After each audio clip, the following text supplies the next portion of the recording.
बोलने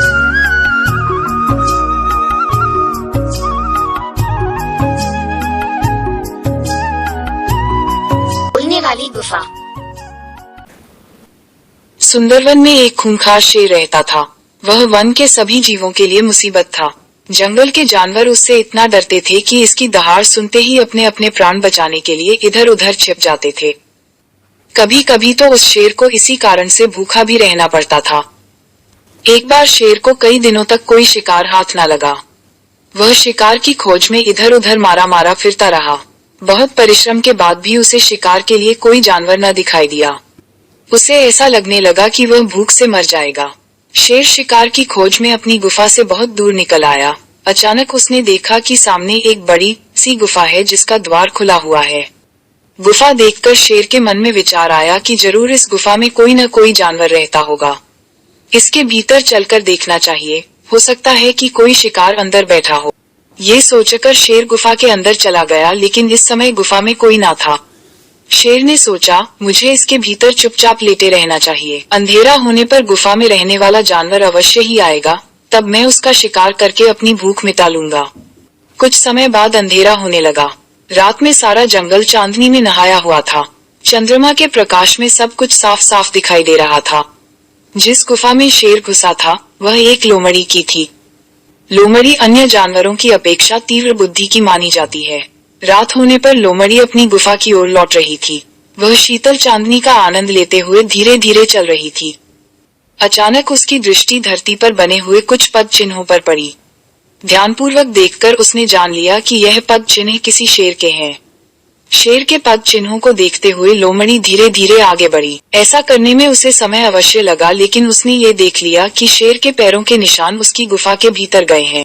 उसे आभास हो गया कि उसकी गुफा में शेर बैठा है, क्योंकि गुफा में शेर के पंजे के जाने के निशान तो थे, लेकिन बाहर निकलने के निशान कहीं भी नहीं उभरे थे।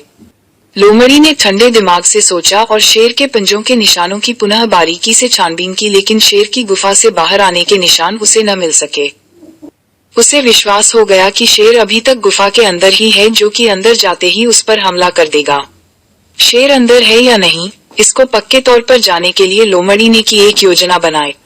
वह गुफा की तरफ मुंह करके ऊंची आवाज में बोली, कहिए गुफा जी, सब ठीक ठाक तो है ना? क्या मैं रात बिताने के लिए आपके भीतर आ सकती हूँ? शेर गुफा के अंदर ही था, लेकिन वह चुप रहा। वह लोमड़ी के भीतर आने की प्रतीक्षा कर रहा था।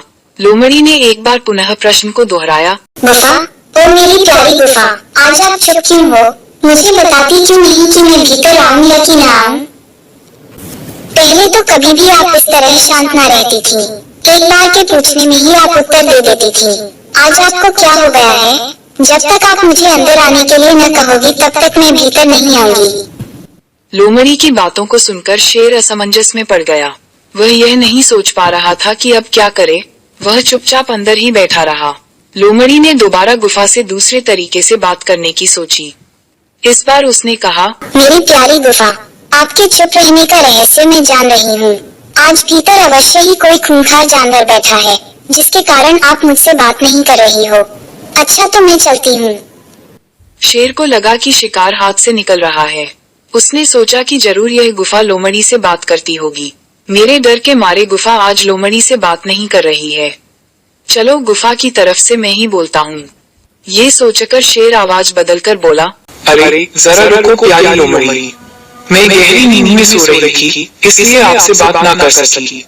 अंदर सब ठीक है, आप बिना भय और संदेह के अंदर चली आओ। लोमड़ी की चाल सफल हुई। वह पहचान गई कि गुफा के अंदर से आने वाली आवाज शेर की ही है।